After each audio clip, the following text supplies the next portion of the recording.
જય શ્રી કૃષ્ણ વિદ્યાર્થી મિત્રો, આપણે શરૂઆતથી જ તમને આ ઓડિયો વિઝ્યુઅલ માધ્યમથી મળી રહ્યા છે. કોરોના છે તે ઓછો થઈ રહ્યો છે. અપેક્ષા છે કે ઓગસ્ટની અંદર સ્કૂલો શરૂ થઈ જાય અને બધું સરસ ચાલે તો તમને અમે રૂબરૂ ભણાવશું અને અમે એની રાહમાં પણ છીએ. તમે પણ સ્કૂલે આવવા માટે એકદમ આતુર હશો. મિત્રો, અત્યારની જે સ્થિતિ છે એમાં 1.5 મહિનાથી તમે શાળા સાથે સંકળાયેલા છો, 3 મહિનાથી, પણ 1.5 મહિનાથી ફૂલ સિલેબસ, ફૂલ સાંજ સુધીનો આખો ટાઈમ ટેબલ તમને આપવામાં આવ્યું છે. સમયસર વહેલા ઉઠી અને આખા દિવસ દરમિયાન શું કરવું જોઈએ એનું અગાઉ પણ તમને માર્ગદર્શન કરવામાં આવ્યું છે. નાકરાણી સાહેબે એની વિગતવાર વાત કરેલી છે. અમે વારંવાર એટલા માટે કહેતા હોઈએ છીએ કે તમારું કાઉન્સિલિંગ કરતા હોઈએ છીએ, તમારી સાથે કોઈને કોઈ રીતે મેન્ટર દ્વારા, સબ્જેક્ટ ટીચર દ્વારા અમે સંકળાતા હોઈએ છીએ. અમુક વાલી મળવા પણ આવે છે. એનાથી અમને ખ્યાલ આવે છે કે હજી જોઈએ તેટલું કામ નથી થતું. વાલી અને વિદ્યાર્થી હવે પછી જે હું વાત કરી રહ્યો છું તેઓ ધ્યાનથી બરાબર રીતે સાંભળશે અને એને અનુસરશે. સવારે 7 થી 8 જે રિફ્રેશમેન્ટનો સમય છે એનો મતલબ શું છે કે તમારે 7 પહેલાં 6 વાગે, 6:30 વાગે, વધીને 6:45 તો તમારે પથારીમાંથી ઊભા થઈ અને 7 થી 8 દરમિયાન રિફ્રેશ થવાનો મતલબ શું છે? તમે ભણવા માટે તૈયાર થાઓ. અને જે સવારના ધ્યાન, યોગ, પ્રાણાયામ, કસરત, નાવું, બધું જ કામ 8 વાગ્યા સુધીમાં તમારું પૂરું થઈ જવું જોઈએ. તમે એમાં ફેરફાર કરી શકો. હા, એટલું ખરું કે 8 વાગે લેક્ચર શરૂ થાય તો એનો મતલબ એમ નથી કે 7:45 તમે જાગો અને 8 વાગે ફટાફટ લેક્ચરમાં બેસી જાઓ જોવા માટે અને બાકીની બધી જ વિધિ પછી અનુકૂળ સમયે કરીએ, એમ નથી. તમારે સવારે યોગ, પ્રાણાયામ, કસરત વગેરે કરી અને નાહીને ફ્રેશ થઈ ભગવાનની પાઠ પૂજા કરી અને જ્યારે તમે બેઠા હો તો તમે લેક્ચર દરમિયાન જેમ શાળાએ લેક્ચર ભરતા હો એ જ સ્થિતિ તમારી ત્યાં ઘરે પણ હોવી જોઈએ. નહીં તો એની અસર નહીં થાય. એની એટલી ઊભી સારી અસર જે થવી જોઈએ એ નહીં થાય. જોવા ખાતર લેક્ચર જોવાના નથી, પણ તમારે પદ્ધતિસર અહીંથી જે માર્ગદર્શન આપવામાં આવ્યું છે એ મુજબ થવું જોઈએ. ઘણા હજી વિદ્યાર્થીઓ છે જે મારે લેક્ચર જોવાનું છે ને લેક્ચર જોવાઈ જશે, હું 8 વાગે લેક્ચર સામે આવી જઈશ. 8:05, 8:10 સુધી માત્ર પથારીમાં હોય અને પછી પરાણે 8 વાગે એ સ્ટાર્ટ કરે. અને હિસ્ટ્રીમાંથી પણ ઘણા જોવાવાળા છે. તો આ રીતે પછી અસર નહીં થાય. જે આઉટપુટ આપણે જોઈએ છે, જે હેતુ સાથે જ્ઞાન મંજરીમાં એડમિશન લીધું છે એ હેતુ સિદ્ધ કરવા તમારે સમયસર 6 થી 7 ફૂલ રિફ્રેશ થઈ અને 8 વાગે તમે રીતસર લેક્ચર માટે તૈયાર થઈ જવા જોઈએ. મિત્રો, જે લેક્ચર માટે નાકરાણી સાહેબે તો વિગતવાર વાત કરી જ છે, પણ અહીંયા એક ફરીથી વાત કરી દઉં કે ટેબલ ખુરશી જે રીતે શાળાની અંદર તમને બેન્ચીસ ઉપર બેસાડીએ છીએ અને અમે લેક્ચર લેતા હોઈએ છીએ, બસ એ જ સ્થિતિ મોબાઈલ સામે હોય પણ તમે ટેબલ ખુરશી ઉપર બેઠા હો. તમારા જે બેસવા માટે જે કરોડરજ્જુ છે ને એકદમ ટટ્ટાર હોવી જોઈએ. તમે જે કહેવામાં આવ્યું છે એ ઝીલવા માટે પૂરેપૂરા સક્ષમ હોવા જોઈએ. તમે લેક્ચર પહેલાં તમારી પાસે જે સામગ્રી જોઈએ, જેવી કે મેથેમેટિક્સ હોય તો કેલ્ક્યુલેટર છે કે એની બુક છે, એના માટેના પેજીસ છે, એના માટેની પેનથી માંડીને A to Z જે વસ્તુ જોઈએ એ બધી ત્યાં હાજર હોવી જોઈએ. અધવચ્ચે ઊભા થવાની આવશ્યકતા ન રહેવી જોઈએ. એ જ રીતે બીજા કોઈ પણ સબ્જેક્ટ હોય, કેમેસ્ટ્રી કે ફિઝિક્સ, તો એનું મટીરિયલ સહિતની તમામે તમામ બાબતો, માન લો કે તમારે કોઈ લાઈન કરવી છે તો એના માટેની પેનની વ્યવસ્થા, જે કંઈ જોઈએ એ રેડી થઈને તમારે 8 વાગે ટેબલ ખુરશી ઉપર બેસી અને ભણવાનું શરૂ કરવાનું હોય. હા, એના માટે જો તમારો અલાયદો રૂમ હોય તો ધેટ ઇઝ વેરી ગુડ. તમારા માટે ત્યાં જે ટેબલ અને ખુરશી તો સારી વ્યવસ્થા છે, પણ ઘણા એમ છે કે લેક્ચર મારે જોવું છે તો હું આરામથી જોઈશ, હું પગ લાંબા કરીને આરામ, અહીંયા હરામ છે, આરામ કરી અને કોઈ વસ્તુ ભણવાની થઈ શકે નહીં. તમારે તમારી, મેં તમને કહ્યું એમ, કરોડરજ્જુ ટટ્ટાર હોય અને જે મેસેજ તમને મોબાઈલ થ્રુ અમે શીખવા માગતા હોઈએ, જે ભણાવવા માગતા હોઈએ છીએ, પછી જ ઉતરી શકે છે. તમે એના માટે તૈયાર હોવા જોઈએ. અત્યારે મિત્રો જે અઠવાડિયાના 3 દિવસ, સોમ, બુધ અને શુક્ર, એમાં રોજના 2 લેક્ચર હોય છે, એક સવારે અને એક બપોરે, બપોર પછી. અને મંગળ, ગુરુ અને શનિ એમાં સવારે લેક્ચર હોય છે, અને મંગળ, ગુરુ અને શનિ એ બપોર પછી તમારે ટેસ્ટ હોય છે 5 વાગે. એક દિવસે મેથ્સ, કેમેસ્ટ્રી અને ફિઝિક્સની 3 દિવસ એલોટ કરેલા છે. નક્કી કરેલા દિવસે તમારી બપોર પછી ટેસ્ટ હોય છે.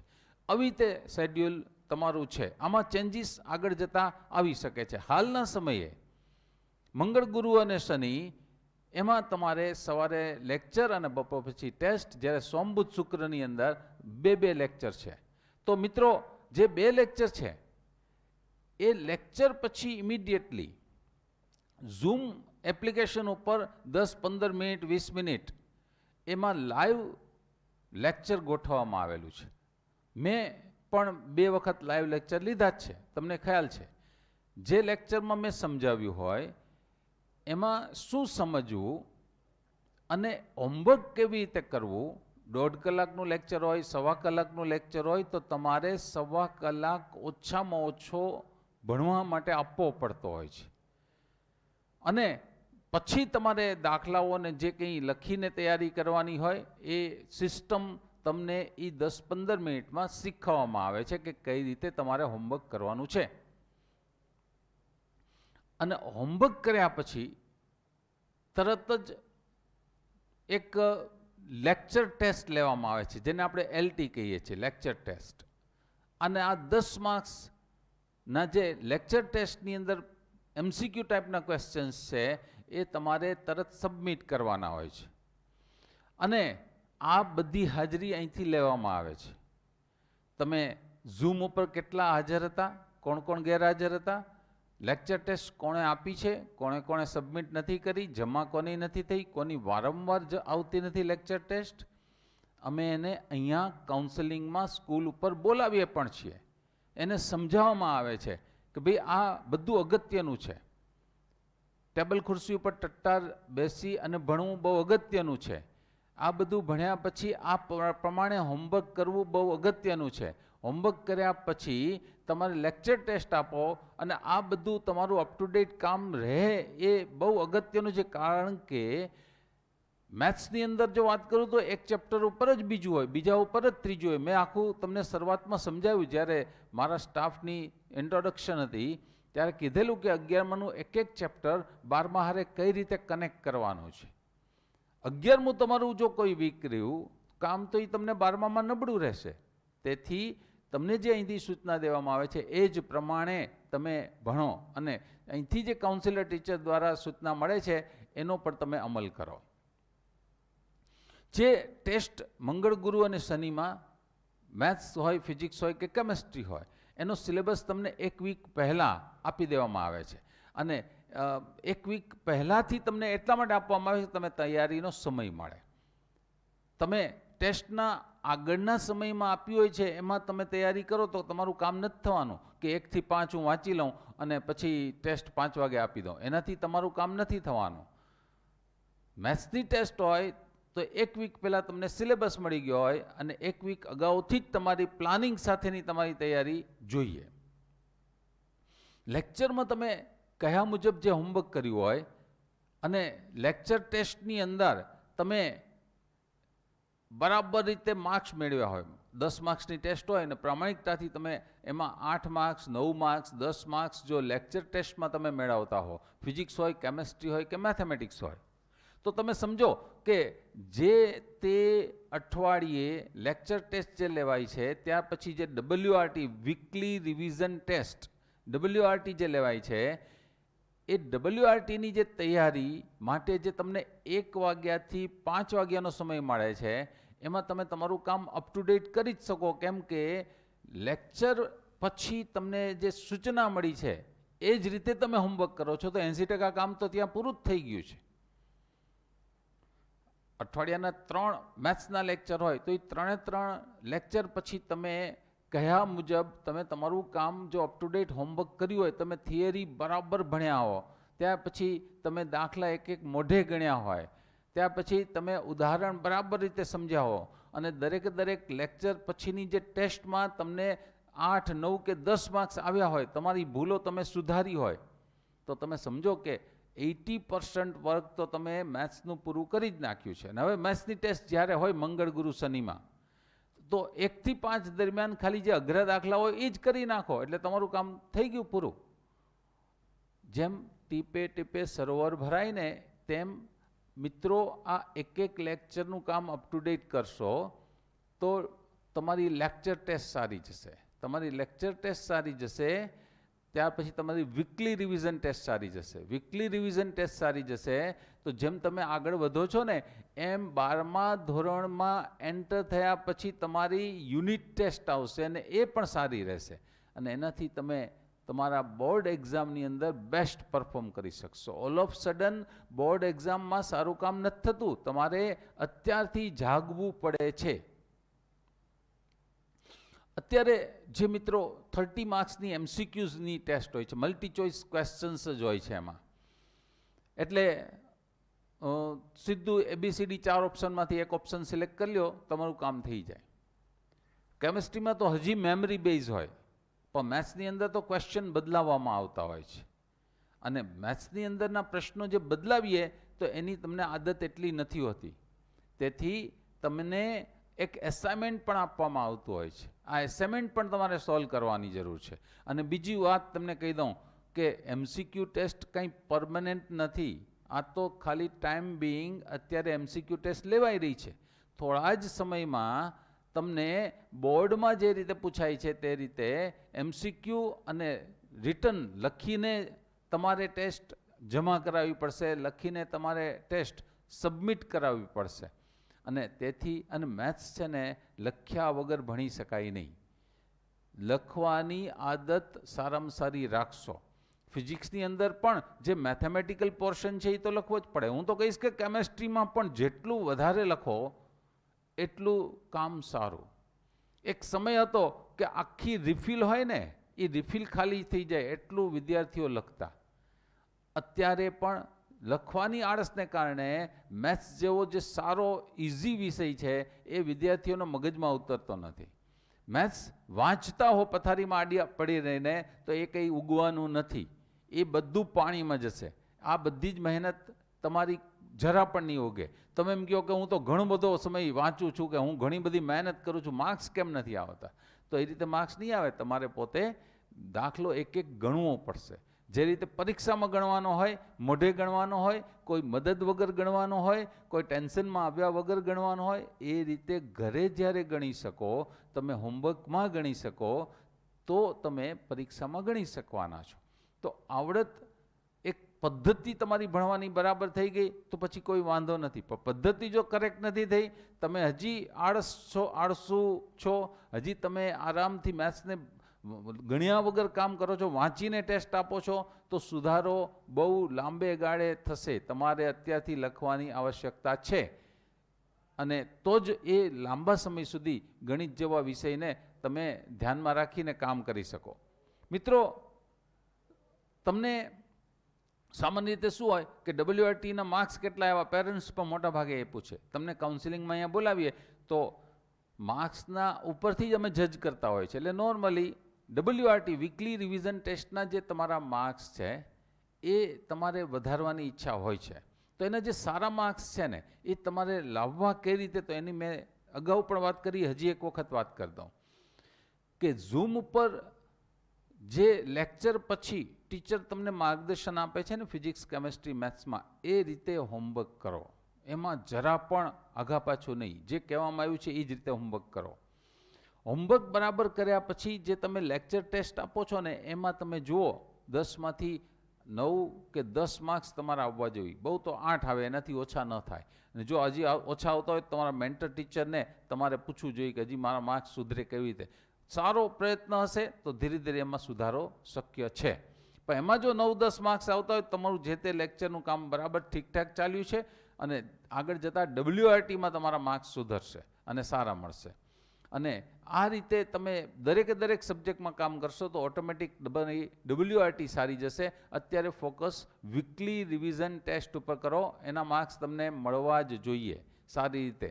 અને એ મેળવવા માટે શું કરવું, એના માટે અહીંયા જે કાઉન્સિલર ટીચરથી, સબ્જેક્ટ ટીચરથી, મુખ્ય શિક્ષકને મળવું હોય તો પણ પોસિબલ છે. તો મિત્રો એના માટેનો વિચાર કરો અને અમારી જ્યાં જરૂર પડે ત્યાં માર્ગદર્શન અમારું લ્યો. તમારા WRTમાં વીકલી રિવિઝન ટેસ્ટમાં 30માંથી 25 કે તેથી ઉપર માર્ક્સ આવતા હોય તો બરાબર છે. પણ તમારા એમાંય માન લો કે 25 આવ્યા ને તોય 5 માર્ક્સ ક્યાં ગયા એ તો સુધારો તમારે કરવો જ પડે. 25થી જો ઓછા માર્ક્સ આવ્યા હોય તો તમારે તમારી ભણવાની રીત છે એને બરાબર સુધારો. ફિકર હોવી જોઈએ. તમારા 30માંથી 10-12 માર્ક્સ તો તમે સમજો કે તમે ભલે મહેનત કરતા હો, તમને દેખાય છે કે તમે ચોપડા લઈને બેઠા છો. તમે એમ ન કહી શકો કે હું તો આટલું બધું ભણું છું, માર્ક્સ નથી આવતા, શું કરું. એમ નહીં. તમારી જે પદ્ધતિ છે ભણવાની એમાં કંઈક હજી કરેક્ટ નથી, કંઈક હજી એમાં સુધારો કરવાની જરૂર છે. એના માટે મેન્ટરશ્રીનો, જે કાઉન્સિલર ટીચર છે એનો, સબ્જેક્ટ ટીચરનો તમને ફોન નંબરથી માંડીને બધું જ આપ્યું છે, એનો સંપર્ક કરી શકો. સુધારો વહેલી તકે લાવો, એ તમારા હિતમાં રહેશે. અહીંયા હું કહીશ કે માત્ર માર્ક્સ નોંધે વાલી એમ નથી કહેતો હું, પણ ખરેખર તો મેં અહીંયા એક શબ્દ વાપર્યો છે, એનાલિસિસ કરે. એનાલિસિસનો અર્થ શું છે કે કોઈક સુધારો છે ને ઇમિડિયેટલી નહીં થાય. બાળક તાત્કાલિક આ લેક્ચર મેં અહીં તમને સૂચનાઓ દીધી એટલે કંઈ 30માંથી સીધા 25 ઉપર માર્ક્સ આવવાના શરૂ નહીં થાય. પણ તમારે માર્ક્સ કેટલા આવે છે, એમાં કેટલો ફેરફાર, સુધારો થઈ રહ્યો છે, અચ્છા એમાં કયા વિષયમાં ક્યાં ખામી છે, ક્યાં ભૂલો થઈ, મારે શું સુધારો કરવો જોઈએ, આ બાબત ઉપર ફોકસ કરવું. નહીં કે એક્સને આટલા માર્ક્સ આવ્યા, તારે કેમ આટલા ઓછા આવ્યા. કમ્પેરિઝન નથી કરવાની રહેતી, પણ મારી ખામી ક્યાં છે, હું કઈ જગ્યાએ વધારે મહેનત કરું તો મારે સુધારો થાય. મારી સરખામણી મારે મારી સાથે જ કરવાની છે. આના ઉપર કામ કરવાનું જ રહે છે. મેથ્સમાં તો હું કહીશ કે થિયરી તમારી અપ ટુ ડેટ જોઈએ. કદાચ હવે તમારે વારંવાર થિયરી જોઈએ તો થિયરી જુઓ. હિસ્ટ્રીમાં જઈ અને લેક્ચર તમે જોઈ શકો છો, તો થિયરી ઉપર પહેલાં ફોકસ કરો. ત્યાર પછી તમને જે ટેક્સ્ટ બુકમાં ઉદાહરણ છે, અમે ઉદાહરણ પણ સમજાવી છે, ઉદાહરણને તમે મોઢે ગણી શકો. અને પછી સ્વાધ્યાયના એક દાખલા મોઢે ગણો. અને મિત્રો અહીંયા સન્ડેના દિવસે તમને જે હિસ્ટ્રી હોય ને એમાંથી લેક્ચર જોઈ અને રિવિઝન કરી અને જે લોકો પાછળ રહી ગયા છે ને તેઓ સાથે થઈ શકે છે. કોઈકને એમ હોય કે આજે તો મારે ફિઝિક્સની, ક્યાંથી હું મેથ્સ ભણું, તો તમારે ચિંતા કરવાની જરૂર નથી. રવિવારે તમે બકઅપ થઈ શકો, તમે સારવાર થઈ શકો. તમારી પાસે પ્લાનિંગ જોઈએ કે મારે સુધરવું છે, મારે સારા માર્ક્સ મેળવવા છે. તો આ રીતે તમારે તમારું કામ અપગ્રેડ કરી શકો. મેથ્સની અંદર તમારે નોટબુક, જ્યારે સ્કૂલે આવશો ને ત્યારે અમે માગશું. એટલે 14 નંબરનું ચેપ્ટર પૂરું થયું છે તો 14મા ચેપ્ટર તર્કની અંદર, લોજિકની અંદર જે કંઈ એક્સરસાઇઝ છે, પહેલાં થિયરી લખેલી હોય, થિયરી પછી એક્સરસાઇઝના એક દાખલા એમાં ગણેલા હોવા જોઈએ. એ જ રીતે ત્યાં પછી રિલેશન ફંક્શન પૂરું થયું તો રિલેશન ફંક્શનની થિયરી પ્લસ તમારે એક્સરસાઇઝના એક દાખલા ગણેલા હોવા જોઈએ. હું તો કહીશ કે એક્ઝામ્પલ ઉપરથી જે એક્સ્ટ્રા એક્ઝામ્પલ આપ્યા હતા ને એ પણ એમાં ગણેલા હોય તો વધુ સારું રહેશે. તો આ રીતની નોટબુક છે એ તમારા હાથે સમજીને લખેલા દાખલાઓની નોટબુક અમે અહીંયા તપાસશું. ને આ રીતે ગણેલી નોટબુક છે ને એ તમને એન્યુઅલ એક્ઝામ વખતે કામ આવશે. તરત જુઓ, આવડી જશે કે શું કહેવા માગે છે. ઉતારા નહીં કરવાના, ઉતારા કરેલું કંઈ કામ નહીં આવે. તો નોટબુક છે ને એ અપગ્રેડ તમારે થતા રહેવું. એમાં તમે જે અહીંથી એક પછી એક ચેપ્ટર પૂરા થાય છે એની થિયરી અને એના વધારાના દાખલાઓ તથા એક્સરસાઇઝ જે સ્વાધ્યાય છે એના એક એક દાખલા એમાં જવાબ સારી રીતે લખેલા તમારા હોવા જોશે. અહીંયા રિલેશન ફંક્શન જે સંબંધ અને વિધેય છે એ ચેપ્ટર બહુ સહેલું છે, પણ 12થના પહેલા ચેપ્ટર સાથે એ રિલેટ કરે છે. પહેલું ચેપ્ટર સીધું કનેક્શન 11th સાથે આવશે અને ફંક્શન તમને ખબર છે ઘણું અગત્યનું છે. ઓકે, તો એક સહેલું ચેપ્ટર છે લિનિયર ઇનઇક્વાલિટીઝ, જે સુરેખ અસમતાઓ છે ને એ શરૂ થશે. અને એ અમે ધ્યાનથી એટલા સિલેક્ટ કર્યું છે કે આ સહેલું છે અને ઓનલાઈન હજી એમાં વાંધો નહીં આવે. ટ્રિગોનોમેટ્રી એ તમે અહીંયા રૂબરૂ આવશો ત્યારે જ અમે ભણાવશું અને એ પ્રમાણે જે અહીંયા સિલેક્ટ કર્યા છે એવા ચેપ્ટર જ્યારે તમે રૂબરૂ આવશો ત્યારે અમે સ્ટાર્ટ કરશું. પણ આમાં થોડી પણ ગફલત ન રહે મિત્રો. ચેપ્ટર 6 છે ને એ સીધું 12થના 12મા નંબરના ચેપ્ટર લિનિયર પ્રોગ્રામિંગ સાથે કનેક્ટ કરે છે. એટલે આના બધા દાખલા અપ ટુ ડેટ ભણવા, થિયરી શું કહેવામાં આવે છે સમજવી અને સ્વાધ્યાયના દાખલા તમારે એની નોટબુક પણ બનાવવી, પહેલાં રફમાં સારી રીતે ગણવા. મિત્રો અહીંયા એસાઇનમેન્ટ છે ને તમને જે તે ચેપ્ટરનું મળતું રહેતું હોય છે અને એસાઇનમેન્ટમાં શું હોય છે કે કોઈ એક્સરસાઇઝમાં એના દાખલા એના જેવા હોય, દાખલા એવા બધા એસાઇનમેન્ટમાં હોય. તમારે કંઈક પ્લસ તમારું મગજ ચલાવીને કામ કરવાનું હોય. એવી અપેક્ષા ના રાખી શકો કે જે ટેક્સ્ટ બુકમાં છે ને એ જ દાખલો ને એ જ રકમ ને બધું એ જ પૂછો. હવે એનો સમય વયો ગયો છે. ગુજકેટની અંદર 12મા પછી આવતી ગુજકેટમાં ટ્વિસ્ટ કરેલા દાખલા હોય છે, 80% ટ્વિસ્ટિંગ હોય છે. જેઈ મેન્સમાં તો 100% અને એડવાન્સમાં તો ક્યાંથી ક્વેશ્ચન આવે છે ને એ તો ક્વેશ્ચન વાંચો પછી ખબર પડે. એક દાખલો કે એક પ્રશ્ન હજી સુધી રિપીટ નથી થયો, એટલા બધા ક્વેશ્ચન. એટલે તમારે ખાલી તમારી સ્કિલ ડેવલપ કરવાની છે અને આ સ્કિલ, આ ટાઈપના એસાઇનમેન્ટ જે તમને આપવામાં આવ્યા હોય છે ને એને તૈયાર કરો, પછી એ સ્કિલ તમારી ડેવલપ થાય. તો WRTમાં જેને મોર દેન 25માં જવું છે તો લેક્ચર પછી જે હોમવર્ક છે એ મેં તમને કીધું 80% તો થઈ જાય, 20% જેવું બાકી હોય એ રીતે કરો. પણ એસાઇનમેન્ટના એક એક દાખલા જો ગણાઈ જાય તમારાથી તો સમજો કે તમારી WRT સારામાં સારી રીતે તમે લખી શકશો અને તમને આનંદે આવતો હોય જો એસાઇનમેન્ટ ગણવાનો તો તમે સમજો કે તમે એ ગ્રુપમાં સિલેક્ટ કર્યું છે ને બિલકુલ બરાબર છે, તમે એના માટે ફિટ છો ને આગળ જતાં તમે બોર્ડથી આગળ જેઈ મેન્સ કે એડવાન્સમાં જવું હોય તો પણ રસ્તો ખુલવા લાગશે. મિત્રો અહીંયા મારી વાત હું પૂરી કરું છું.